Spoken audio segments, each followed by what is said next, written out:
Well, tell me about, like I said, I know very little about your service. I know you're a Vietnam veteran and, Yes. and an active one. And so sort of take me through sort of the beginning, where were you raised and Okay. come up, and sort of how you got into service and what you did. I was born and reared in Palestine, Texas. Okay, okay. I spent some time there. My first wife, we're divorced now. Her family is from Palestine. Oh. And his last name is Bentley. Okay. Judge Bentley is, matter of fact, Bascom is my former cousin-in-law. Okay. My wife's cousin. We're still very close and all that. We're still. I don't talk to him much. Right. And he's got a sister named Belle there. Yes. So you probably know the Bentley family. I know Right, them all. Yeah. right. Their grandmother was my wife's grandmother. So Okay. So anyway, I've been to Palestine some. So anyway, go ahead. So you were raised in Palestine. Yeah, and as a matter of fact, I didn't leave Palestine until I went in the service. In other words, I say leave Palestine, leave Texas. Right. I came down here to A&M on a basketball scholarship in 1964. Right. And flunked out. And then I went to Navarro Junior College, and then, because I had not made my grades, Right. I was drafted, and so I want to say I entered. I took my physical in December of '66. And then I was in the Army in February '67, and then in July '67 I was shipped to Vietnam. I'll be darned. Just the traditional route. I'm telling you, Drafted, trained, and shipped. that's right. And I wasn't just plain infantry. Right. Just a ground soldier. 11 Bravo. Right. Well, actually, my specialty training was the 106 recoilless rifle.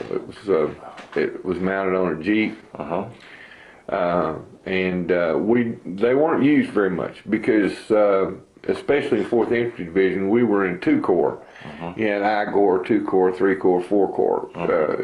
This is the way militarily it was divided. The Marines had I Corps on the border of North Vietnam, and then we, the 4th Infantry, I want to say the 101st was there, airborne. I can't remember some of the other units, but we were basically just search and destroy missions. We, chopped through the jungles and, just, went looking for Charlie. Right. Like I say, most of the time, we were just searching. It probably wasn't 20% of the time that we actually had contact with the enemy. Yeah. Now, obviously, that you remember that 20% more than you remember the 80%. But I do remember thinking that actually the elements were the worst part. Right. Not being able to bathe and wash your hair and get clean, sleeping on air mattresses, the monsoons, Oh my goodness. Where were you when you first got there? Where were you sent? Where were you stationed? Pleiku. Okay. It was the 4th Infantry Division base in the 2 Corps. Right. And then, I was assigned to the 3rd Brigade, 1st Battalion, Bravo Company, and we were just, Alpha, Bravo, and Charlie were basically infantry units. I think Delta was, it was our mortar, machine gun, heavy ordnance type people, and they were doled out to us. That's just the way the organization was. Right. And then I think Echo Company was basically the clerks and all that. If I remember correctly, Right. The clerks who did all your records and your dental and all that kind of and you know, we just then after that we were just operational. We went out and one of the unique things about my unit was that we were the term is OPCON, under operational control. We were loaned out a lot for whatever reason. Our battalion was loaned. We went even so far as to 3 Corps. We were loaned out to 9th Infantry Division right outside of Saigon for, I don't know, 2 or 3 months. And we were OPCON to the 101st. We were OPCON to the Marines right before Tet. Offensive in '68. Right. And you know, we just, wherever they needed extra troops. Right. And I think the supply chain of replacements during that period of time got bottled up. I mean, you know, so many people were being drafted. This was right before the lottery came in. Exactly. Right. And you know, they had the personnel, right. and I think they were training them properly and fast enough. It was just the bottleneck of getting them into the country and then getting them where they belong. You know, that was terrible. Right. So how long were you there? Well, I was there from July of '67 until I think I came on leave in January of '68, right after Tet. Okay. And it was a situation where I didn't have that much time left in the service, and they offered me a very cushy position as a mail clerk for an MP company in Pleiku, which was on the beach, and basically they had a big Air Force base there and a big naval base, and you know, I can remember being a little irritated that they got the same $65 a month hazardous duty pay that I had been getting, and yet, you know, I don't even think they had much contact. You know, even in Tet, you know, they got a couple of rounds of 122 rockets, but it didn't hurt anything. Of course, I wasn't there at that time, but but they had air-conditioned tile dorms, color TV. You know, I can remember just really being irritated at that. You know, it's the way soldiers are, you know. Right, sure. And thinking, boy, I should have signed up with the Air Force. But I went home on a 30-day leave and then came back, and I was the mail clerk there for that MP company, and I guess I was there maybe 3 weeks after I got back, and they were pulling down requisitions for people, and we had a cook that was basically 11 Bravo, but when he got in country, they didn't need 11 Bravos, they needed cooks, and they retrained him, and he was one of the cooks for the deal. Well, now they come back and they say, okay, we need infantry soldiers, and they were going to send this guy out. Well, you know, it had been months since he'd been trained, and not trying to be disparaging, but he wasn't the type of guy that would really make a good infantry soldier. I mean, that was my impression. He had a lot of fear in him. And the first sergeant and I were close, and he said, I'm going to have to send this guy out. And I said, Top, don't do that. Don't send that guy out. You know, so I told him, I said, hey, at least I can stay alive.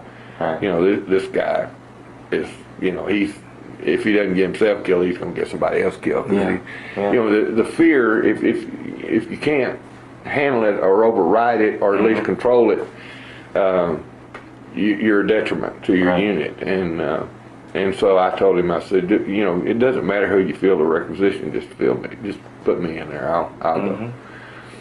And I said, heck, I'm not doing anything delivering mail. So I went back out with another unit, and So you're back in the field again. yeah, I you know, I kick myself now for doing that, but you know, I don't know why. I just didn't feel like that guy was going to make it. Right. And I have no way of proving that or whatever. But I convinced Top to send me, and So you went back out into the. Yeah, into the this jungle? was this was it was still with the 4th Infantry Division, Right. but a different unit. And frankly, I think. It was a Bravo company again, but it was, I think, in the 1st Brigade. So, you know, I didn't know anybody there. You know, of course, most of the guys that I had been with had already deroased. Right. And so did you stay again until July again? Or well, basically, you know, I stayed there from February, March, April. Okay. And then in April, so you're about another 3 months. Yeah, You were. It really wasn't 2 tours, but Right. you know, basically that's the way they Right. had you know, the nomenclature was that I had gotten credit for 2 tours when in actuality it probably wasn't but 90 days, 120 days tops. Right. You know, counting the month that I was the mail clerk. Right. Well, talk about being in the jungle. Talk about what were some of the things that happened to you that you recall or that you can recall. Well, you know, the first thing was the first time we had contact. I can remember being very, very afraid. Sure. May not have been all that religious, shall we say. It was palatable. And but luckily, after about the first 20 minutes, like I said, I know very little about you. our Army does a good job of training people, and evidently it just kicked in. Yeah. And so you forget about your fear and you start functioning the way you're supposed to be. Right. You start hearing your sergeant, you start hearing your officers, and then you start deploying and doing what you're supposed to be doing and moving up, and then you know, things went well. And again, you know, the initial contact when you have them, that there is that 2 or 3 minutes of oh my gosh, and then also you know, you start functioning. So it's really not humorous, but it is in a way. The second time we hit contact, I was walking point, and the reason, you know, a lot of people didn't want to do that, but I was an information freak. You know, when we were there and you're in a regular unit, you're in the middle of the deal. You don't know what's going on. You know, so you hear, you know, contact made, but you don't know where. You don't know how far down the column. You don't know, you know, and so I volunteered. I said, you know, I want to know what's going on. And the best way to do that, in my mind, was that, you know, you walk the point. And I was walking the point, and we were in the jungles. We were near the Cambodian border. I know we were in the mountains. I would say probably less than 3 or 4 clicks from the river, and we were walking a trail, which we normally didn't do because that was, you know, where booby traps and stuff were done. And but I can remember it was jungle, and then the trail I could look up, and I saw 2 or 3 Viet Cong walking. I see that, you know, they really couldn't see us, and I just saw a deal, and so, you know, made the signal and sat down, and then they kept coming around, and I can remember being nervous, and so the sergeant said I need to take them down, and so when they came around, I had an over and under. It was an M16 with a 40 millimeter grenade launcher underneath the where your barrel is, and I was not really, in the jungle sometimes the M16 sprayed, and I wasn't really sure. I wanted to make sure, and there were 3 of them, and we weren't deployed. We didn't have enough time to deploy, and so I wanted to make sure I got at least one, so I decided I was going to use the grenade launcher. Well, the day before, we had been lost in the jungle, and one of our units, and so I had put in a flare round, to shoot up in the air, so the little parachute thing, so that people could find us. And I had not changed back to a heat round. So you shot a flare round at him. Yeah. It hit him right in the chest, and I don't know who was more surprised, he or I. Yeah. But it went and the parachute behind it. Of course, I went, oh my gosh! But it hit him in the chest, and it didn't kill him at that point, and we captured the other 2. Right. But that was just, I was just so surprised that I had a flare round in there, and you figured a grenade was going to go that would take them all out. Exactly. That's what I had planned. planned. A flare round went right at their lead guy, or right? Right, hit him right in the chest, knocked him down. Yeah. I mean, it was pretty powerful. But we got to them and captured the others and took their. I mean, the unit did a real good job. They were deploying all this. We just weren't in the proper formation to take them the way we. Now it all turned out great because we got information from them. Yeah. Later on, they told me by word that the guy didn't make it. Yeah. That it had done so much damage, and the phosphorus, the white phosphorus, burned him pretty bad on the flare round. Right. And so again, that was one of the moments I remember that. Right. And that was one of your first experiences. That was about the 3rd contact, that had, and the first guy that that I shot or killed, right. and it bothered me a great deal, really did. And again, it's just your upbringing, Judeo-Christian deal. And it doesn't matter whether. It's hard to overcome taking another life, regardless whether you're trained or not. It's and I think this is important, Tom, to tell people, and it's something that I've shared with a few of my veteran buddies. And nowadays they call it the combat syndrome, coming back. Right. Post-distress syndrome. What happens is that you have to change your personality. You're reared in a certain way, and then you're put in another mode. And anytime you start changing your personality and adjusting the defense mechanisms, it's dangerous. You can ask any psychiatrist or psychologist; they'll all tell you that's not healthy.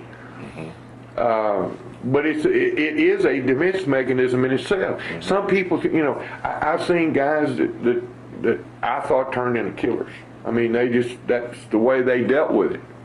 So if it was going to happen, if I'm going to have to kill people, I might as well enjoy it or at least embrace it. These guys were on the edge all the time. You had to really watch them, be careful.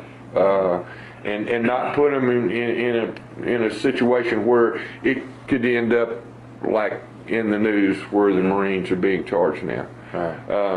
Unfortunately, those things happen, I don't know of any way in a combat situation to alleviate that.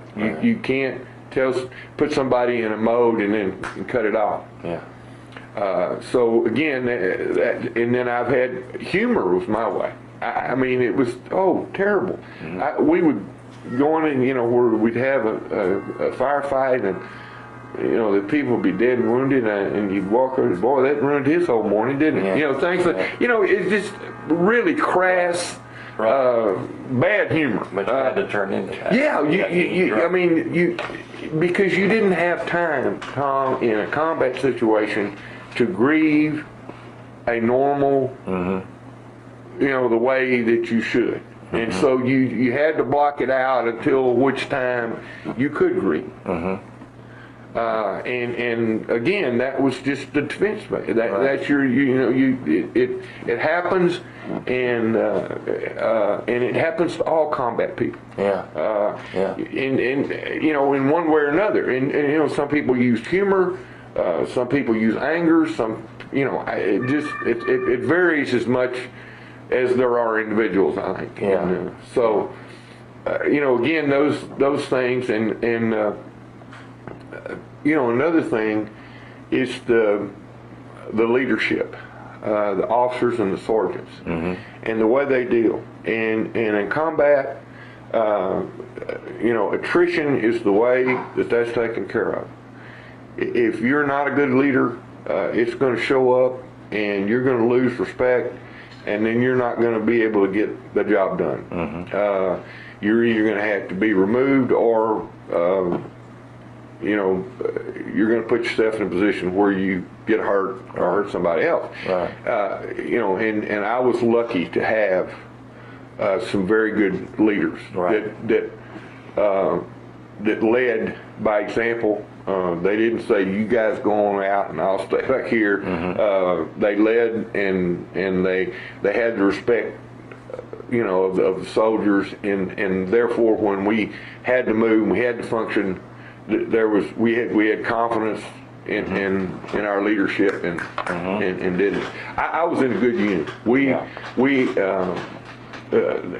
only during TET did we have a lot of casualty. Of course, everybody did then. And it was it was sneaky. It was during Christmas holidays. We were supposed to be down. Supposed to be no fire, ceasefire, and frankly we weren't prepared. And of course that's part of our fault too.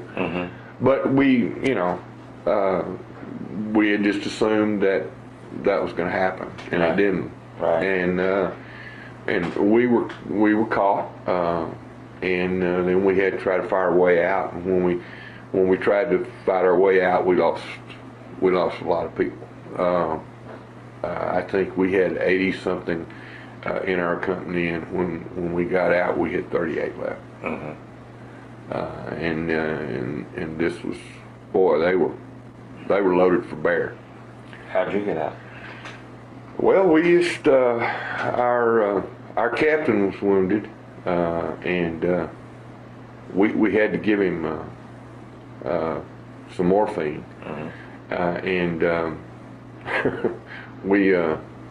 I ran the company for about probably 18 hours. Because I couldn't get to Lieutenant Powers. He was the lieutenant, and he was next in command. He was in 1st platoon, but they were cut off from us. And we had radio, but basically, I had to, we couldn't actually discuss it over the radio. So I had to make some of the decisions, and I just did the best I could.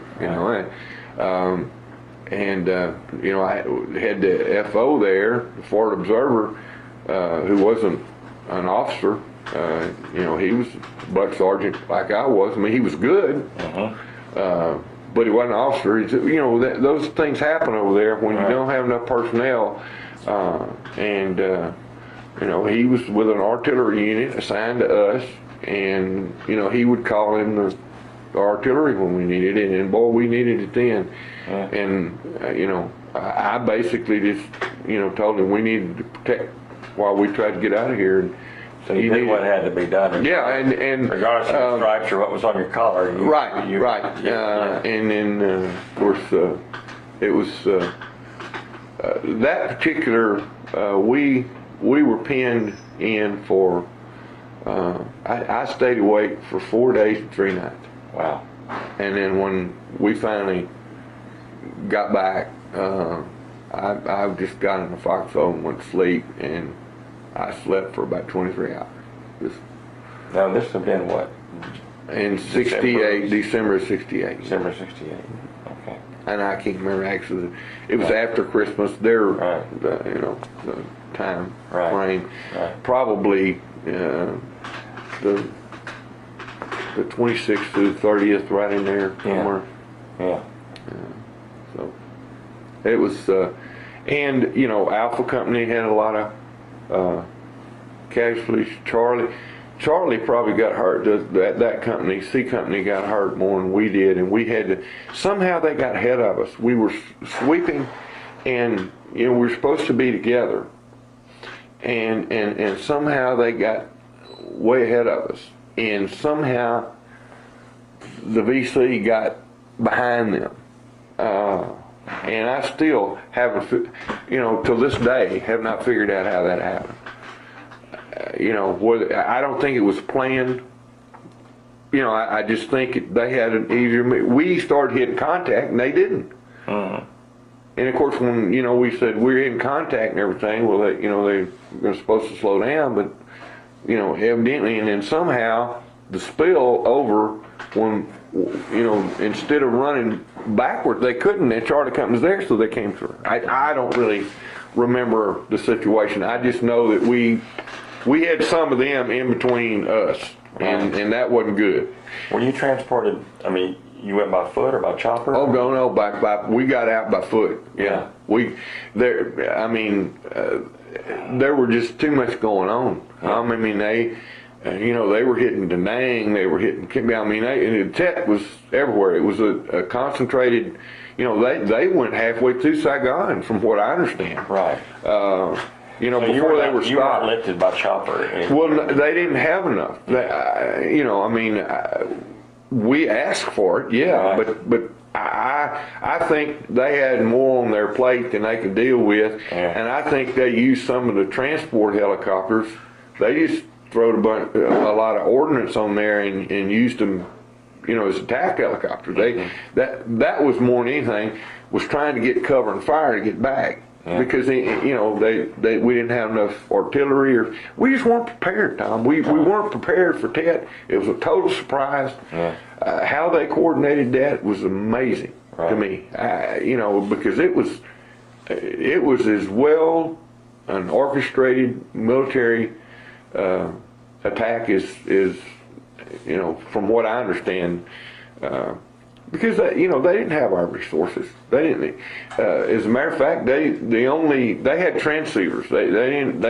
They couldn't send. They just listened, and so they just received rather than being able to send.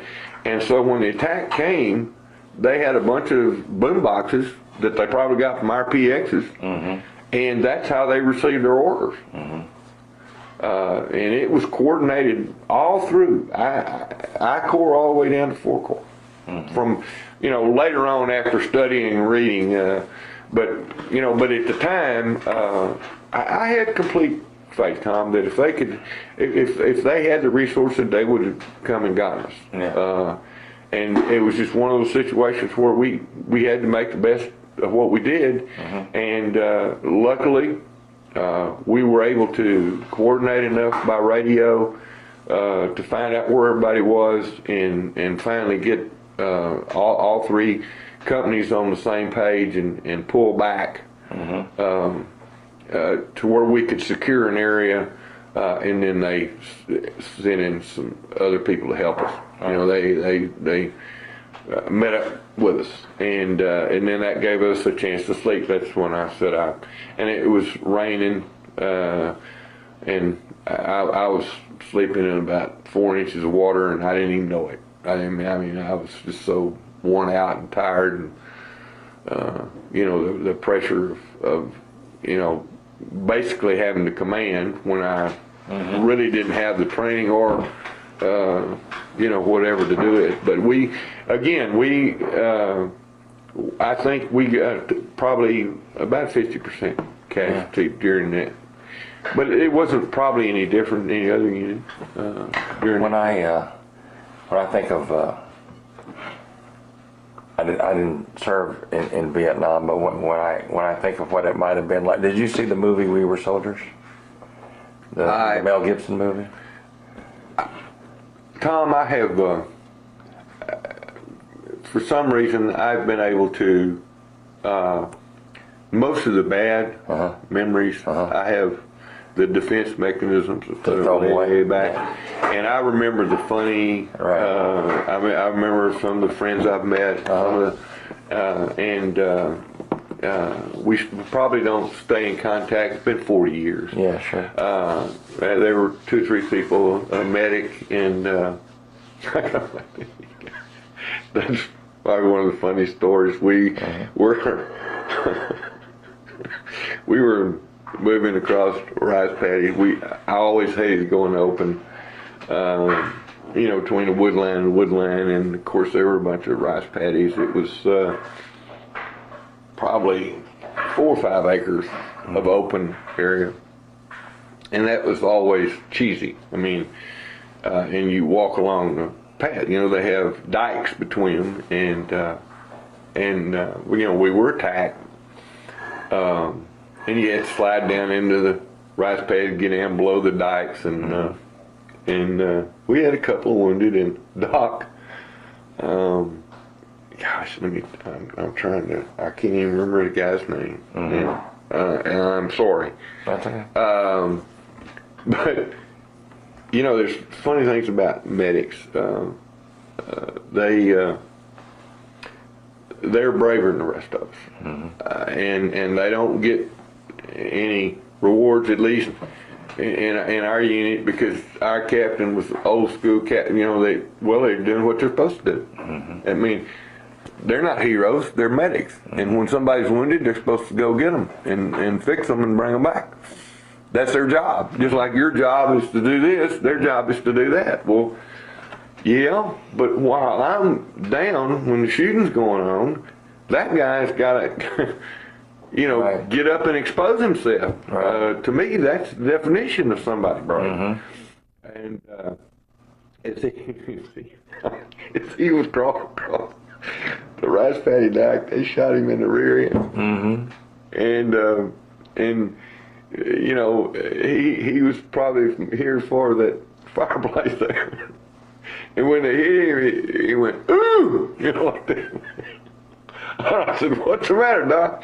And he said, they shot me in the ass. So, I crawled over there, and he said, stop the bleeding, stop the bleeding. Well, Tom, and it hit him in the left, and it came out right here. I mean, he came close to losing his ability to have family. Yeah. Well, as you know, the exit hole is a lot worse than the entry hole. Right. And when I rolled him over, and I was, I had my arm up on the dike, and I had his rear end here because I didn't want to get him down in that muddy water. And I was trying to get a bandage on him, and as you know, the bandages have strings that are all over the place. And of course, I was trying to get it on the inside his thigh by his genitals, and I kept trying to move him out of the way and still hold him, and of course he was cussing me for all he was worth. Saying things like, you better hope you're not shot, Tex. And everybody, anytime you have an accent, you're Tex. It doesn't matter. Yeah. And he says, because you're going to die. I'm going to let you die. And of course, and I know that the shock was starting to get to him, and but I finally got it on there, and those strings, and I had him all tangled up in the strings, and I was trying to tie him, and you go, oh, no, don't do that. And I started laughing, and I couldn't stop laughing. And here are bullets going all over the place. People are shouting, and going and doing, and I'm in my own little world. I got tears running down my eyes. And the more he cussed me, the more I laughed, and the more I couldn't. And we laughed about that for. As a matter of fact, when they were came to find me, the helicopters came out of back, and they were toting him off, and he was raising up on an arm pointing at me. He was still. Those funny things happen, and did you stay in contact with him? Did you? Yeah, for several years, and he was in Seattle for a while, and then we lost kind of. He moved back. I want to say to Midwest, Iowa, Indiana, somewhere like Ohio. Yeah. I can't remember now, and he may have passed on by now. I don't know. It's been. But you saved his life. I wouldn't. I don't know whether that was. I guess we just had a funny deal that it turned out okay. We didn't lose anybody, and you were medicing the medic. Well, and it was, of course, the whole unit laughed about it because it spread around, and of course I was just happy that that he wasn't hurt worse, or and he came back, got married, had a family, and I kept telling him, man, you owe me, man, Sure. So, what was the attitude during this time, as far as the politics of the war and what was going on back home? With our unit, obviously you have naysayers, and you can't help but let it. I know before the war, I was in college, and of course in that atmosphere, it was a lot more liberal thinking, I didn't want to go. I mean, I don't think anybody in their right mind wanted to go, but when I got my draft notice, that's just what you're supposed to do. Did it ever? No, it never entered my mind to go to Canada or. But first of all, it killed my daddy. My daddy sleeps in a flag when he goes to bed. I was going to ask about your dad because he's still alive, right? Right. He beat me playing golf on Thursday, Tom. What's his name? Jimmy Dickey, James Earl Dickey. My mother passed away in Christmas of '04. They had been married 64 years. Right. Wow. And I think that my mom and dad loved each other more in the 64th year than they did when they were a wonderful family. That was he was a veteran? No, he was in the CC. His older brothers went, and they had that Saving Private Ryan rule, but I know that his military was counted during the Depression, and then when the war came, for some reason, the two older brothers went, and came back. By the way, I don't know where they served. As a matter of fact, I don't think either one. I don't think Uncle Calvin or Uncle Elliot were ever in a combat area. I think Uncle Calvin was a barber, as a matter of fact. And, I don't. Yeah. But he did not, serve in the military. And then he was also working for the railroad, which was considered an essential. Right. Was that his career? Well, yes, he was a freight claim inspector he settled claims against the railroad. And especially most of his career, it was in the valley, the perishable citrus deals, where they made a mistake and set a couple of boxcars off, and of course the life of grapefruits and lemons and limes and oranges are limited, and so he would settle those claims, trying to keep it out of the legal. So, but were you wounded? Yeah. Well, I got some shrapnel, and again, I also got well, we don't know what, I mean, evidently he went to another guy before it hit me. And of course I thought I was going to die. You know, it was down close to, in here, and it didn't go in very far. It bled a lot. You know, I mean, I never was in any, but when you're there, you've been in combat, you've seen them, and of course they tell everybody that. You don't, I mean, you're not going to go up to somebody and say, oh man, you're going to die. You know, you look at them, and regardless of how bad it is, you say, hang in there, guy, you're going to be all right. Well, that's what they kept telling me, and I kept thinking, yeah, right. They're telling me that because they don't want me to know I'm fixing to die.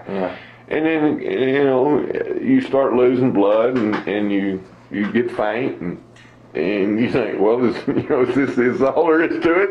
Was this part of the test, or was this before? Yeah, this was, it was right before Tet. And, I was sent back for a couple of weeks. And did you get a Purple Heart? Stitched up. Yeah. Yeah. I think I did. Tom, my mother has all that stuff. And I don't need, our house burned. Yeah. In I think 2001, the home that I grew up in, and Mom and Dad lived in, it burned. It was a wood frame home, and luckily Mother and Daddy weren't there, and it didn't take it long. So a lot of your stuff was in there. You asked me for some pictures, and I know I've seen a couple of them around, but I don't know whether it's part. Daddy had a file cabinet that survived, and so I think maybe some of them up there. But I had not talked to you on Thursday, so I didn't even look up there. Right. And I've looked all yesterday and early this morning. Dr. Dickey and I were running around here looking through albums all over the place, and I could not find any. I know I had bukus of them. Now there's a term from Vietnam, but unfortunately, I think they were burned, and I think whatever metals I had were melted and burned, and so. Well, I guess you could get the U.S. Army, and they could. No. I mean, I did like on the show if there are any photographs available or anything like that we've still got a little while. I may look, and I may find. I know there's one that I'm standing with my weapon, and I have a towel and my hard hat on, but I had a mustache and. So if you have any kind of photograph of yourself from that era, and you can bring it tomorrow, that would be great. Okay. If you find anything, if you don't, that's okay too. But I was, Tom, I wasn't a hero. And I know the concept, and I understand, and I know how people and their being. Well, how are you defining a hero? Yeah, you put your life on the line. I understand that concept, but and for guys that have been in combat again, I served with some true heroes, and I'm talking about overcoming that fear and doing what needs to be done, and they may have got, I picked up our captain and threw him over my shoulder, and we were running. I can remember they wanted to have this little ceremony, and I'm standing there with 2-3 other guys, and this guy starts reading this stuff, and I can remember the time we were standing there. This is God's truth. And I'm standing there, and this guy was next to me, and they're reading this thing. And of course, I'm not half paying attention. We just gotten out of, the junk, and I'm, I kind of, we're standing kind of at ease, and I said, well, that's one brave son of a bitch, whoever that is. Okay, I mean, they're reading this thing about, with no regard for his own personal safety, and they were talking about me. And I looked at that guy and I said, we ran. That's all I did. Yeah. Now, what was I going to do? Leave him there? But you had the captain over your shoulder. Well, yeah, but I mean, what? Yeah, but yeah, I understand. I understand you did what? We were retreating. You did what? I didn't do anything. I mean, the two other guys helped him up and put him on my shoulder because I was the biggest guy. Yeah. I mean, I was the only one capable of carrying the guy. Yeah.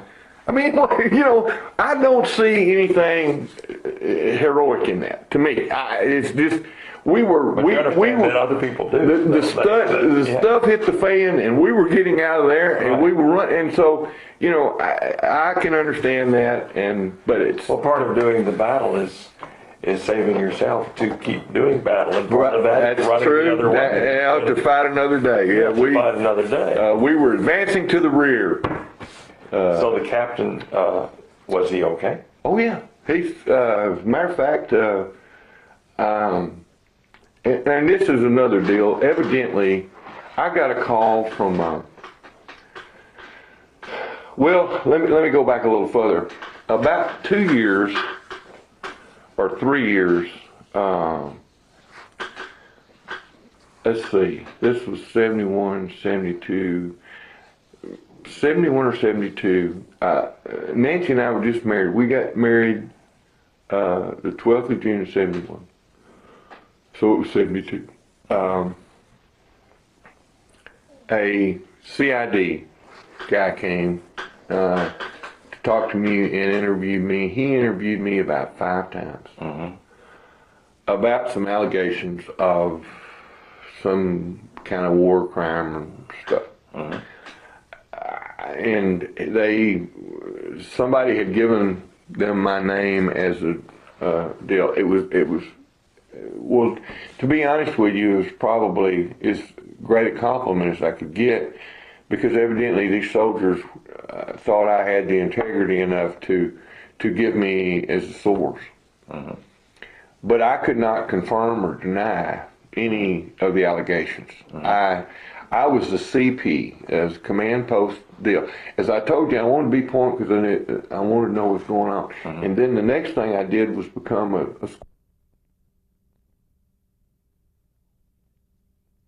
I served with some true heroes, and I'm talking about overcoming that fear and doing what needs to be done. And they may have I picked up our captain and threw him over my shoulder, and we were running. I can remember they wanted to have this little ceremony, and I'm standing there with 2 or 3 other guys, and this guy starts reading this stuff, and I can remember the time we were standing there. This is God awful truth. And I'm standing there, and this guy was next to me, and they're reading this thing. And of course, I'm not half paying attention. We just gotten out of, the junk, and I'm, I kind of, we're standing kind of at ease, and I said, "Well, that's one brave son of a bitch you ever had." Okay, I mean, they're reading this thing about, without no regard for his own personal safety, and they were talking about me. And I looked at that guy and I said, "We ran. That's all I did." Yeah. Now, what was I going to do? Leave him there? But you had the captain over your shoulder. Well, yeah, but I mean, what? Yeah, but yeah, I understand. I mean, you did what? We were retreating. You did what? I didn't do anything. I mean, the 2 other guys helped him up and put him on my shoulder because I was the biggest guy. Yeah. I mean, I was the only one capable of carrying the guy. Yeah. I mean, I don't see anything heroic in that. To me, it's just we were other people do. The stuff hit the fan, and we were getting out of there, and we were running. And so, I can understand that, but it's part of doing the battle is saving yourself to keep doing battle, and part of that is running the other way. To fight another day. Yeah, we fight another day. We were advancing to the rear. So the captain, was he okay? Oh yeah, he's as a matter of fact, and this is another deal. Evidently, I got a call from. Well, let me go back a little further. About 2 years or 3 years. Let's see. This was 71, 72. 71 or 72. Nancy and I were just married. We got married the 12th of June of 71. So it was 72.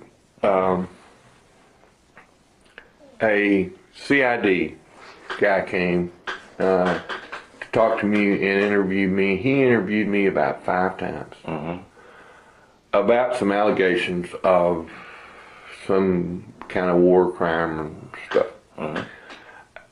And somebody had given them my name as a deal. It was well, to be honest with you, it was probably as great a compliment as I could get, because evidently these soldiers thought I had the integrity enough to give me as a source. But I could not confirm or deny any of the allegations. I was the CP, as command post deal. As I told you, I wanted to be point because I wanted to know what's going on. And then the next thing I did was become a squad RTO, because you had contact. And then I went to the captain's RTO, and that's why I was near the captain when the deal. And again, why that I had to run the show for a short time, because I was so again, I just wanted to know. I wanted information. I wanted to know what the situation was going. So that's why I was a radio telephone operator. But I was not. Most of the time, the command post, we were mobile. We moved. But the captain wanted to make sure that he was in a position where he could try to observe and move pieces of the chess game. So we were near the front, we were near the action, but we tried to stay in a position where, he could make those decisions. And so, some of the stuff that happened, I couldn't confirm, or, I mean, they were saying that some of the soldiers, shot some civilians. Well, I couldn't. Were there some civilians dead? And some are, that happens. Collateral damage happens everywhere, and you don't know, because those sorry devils would hide and behind. They're just like these guys over here. That's the guerrilla warfare. And you get shot at from a hut. I mean, you can't wait to find out if there's anybody else in there. I mean, did you know we had no fire zones in Vietnam? That concept to me was so foreign. Yeah, they were friendly areas of people that gave us information. But the VC would go into those villages and fire at us from in there. And, what are we going to do? Sit there and let them plummet us to death? I understand the concept that they wanted to try to, keep those people on our side, because PR was a big, big deal in Vietnam. And I'm sure it is over there. But again, that kind of stuff. But anyway, getting back to where I was, about, I guess, a month ago, this a reporter, and I don't even know her name. She is based in D.C., but she's Los Angeles Times reporter, and was still digging in this stuff, and I thought it was put to bed. But evidently, they're still after Captain Ray for some of this stuff. And she was wanting some dirt. That's the way I got it.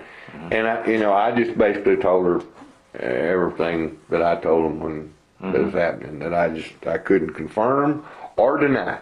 I don't know whether it happened or not. I'm not saying it didn't. I'm just saying that I cannot, in good conscience, tell you that I saw anything wrong going on. And that if there was a cover-up they did a good job of me because and again, those kinds of allegations, I guess, are going to happen. Yeah. And I don't know how many times, but again, this keeps and coming up, and I don't know. Now, Captain Ray, was that your captain? Yes. Yeah. Okay. Yeah. And he's still alive? As far as I know, I mean, she. Right. The indication I got was that that was the focus of her inquiry. I mean, I don't know whether she said that specifically. Yeah. But this was just a month ago. You were saying that you got a call. Yeah, and I told her basically I don't want to talk to her anymore. Yeah. I had 2 telephone conversations with her.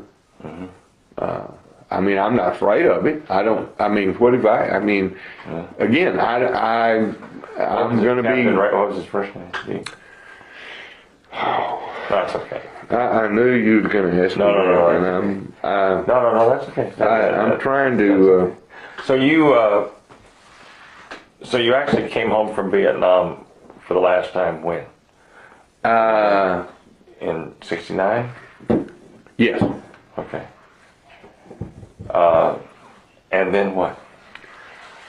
I went to work for the railroad. With your dad, or?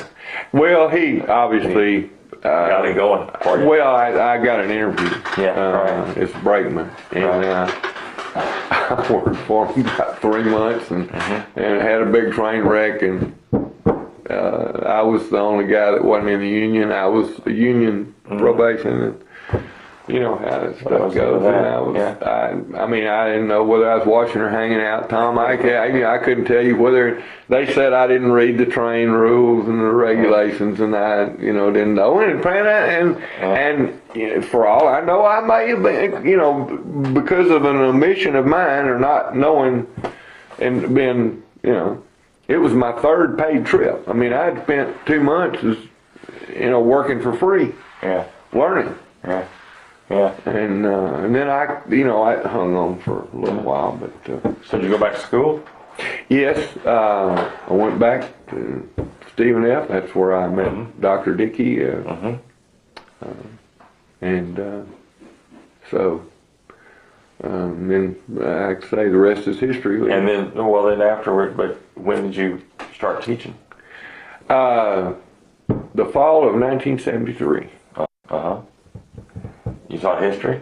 Yes, sir. Where'd you teach? In New Caney Independent School District. It's just north of Humble. Right. No, I know where that is. Yeah. And I was there from 73 to 76. I see. Basically 4 years. And then I went to Galena Park. I got an opportunity. So you're a high school history teacher? High school history teacher, coached football and basketball. I see. At Galena Park and at New Caney? At New Caney and Galena Park. And then after Galena Park, I went to Sugar Land Dulles. After Sugar Land Dulles, I went to Rosenberg Terry. And then after Terry, I went to Wallace Orchard Independent School District, which was Brazos High School. Yeah. Then I went back. Still coaching both or mainly basketball? Yeah, no. Coaching football and basketball? And I never was a head football coach because I enjoyed coaching both of them. And during that juncture... So you were a teacher and were an assistant coach in both? Well, I was the head basketball coach at Brazos and here at Allen. I see. So I was 2 stints as head basketball coach, but I was always the defense coordinator. Right. I never wanted to be. You coach. really I'm too frank. Right. To be, I can be politic, Tom. It's very hard for me to play games. To me, life's too short. You just need to be who you are. And, learn that from your military. Well, yeah, I am. Yeah. So when did you retire? 2 years ago. in 04. Yeah. Yeah. From Allen, is that right? Yes. Is that where We under pressure we were asked to resign, basically. Yeah. And it was time, probably. You know, we'd been there 10 years and had a good run. Right. We won a couple of state championships, and it was a lot of fun. And you know, it was time for them to have a change, and Right. it's probably good for them. And you know, I wish them all the best, and I'm glad that they're flourishing. I know they've got a new campaign and Right. I'm just tickled to death. Allen was a great place to work here in this community, and it's, you know, it's the only place that I worked. Right. So it was a lot of fun, and so you know, I'm Tom. If my life was any better, I don't know whether I could stand it. So you met Nancy in It's Stephen F. Austin, yes. and y'all were married when? In June of '71. June of '71. We just celebrated our 35th wedding anniversary. I'll be darned. How about that? Now, I guess being married to a person who has become such a successful and high-profile person in this community and statewide and even nationwide through her former post that she's held and all that, that's provided an interesting life for you, right? I have benefited greatly. Yeah. We have been able to travel. We have traveled internationally. I've been to Japan and Chile and Israel and Jordan and France and Germany and points. I mean, I can't name them all. Yeah. Not to mention you know, here in the States and different cities, there's probably not too many major cities that I haven't been in. Right. Traveling with her, it's been a lot of fun. I've, you know, benefited. I've met a lot of great, I've met presidents. I never met Reagan, but I've met Carter. I've met both Bushes. I've met Clinton, Mrs. Clinton. I've met Newt Gingrich. I've met Anthony Scalia. I've met Strom Thurmond. I mean, and fortunately, you know, I taught Tom DeLay's kids. Oh, is that right? Yeah, in Sugarland. In Sugarland? Yeah. Yeah. When I was there. Yeah. You got to be very proud of what the doctor's done and what she. I mean, that goes without saying. Yeah, it's to, you know, to have the love of your life to accomplish the things she has, and just watch it go. Watch it. Yeah. You know, she's without a doubt the smartest person I've ever known. Right. In my life. Yeah. And her memory is phenomenal. Right. You know, she hardly ever forgets anybody, anything. And I think in order to accomplish the things that she has and do, you kind of have to have that memory. You've got to be able to, you know, categorize and make people feel special. Right. And, you know, even though you know them peripherally, she's got to be all her. When she was practicing, every patient that she ever saw thought that they were her favorite.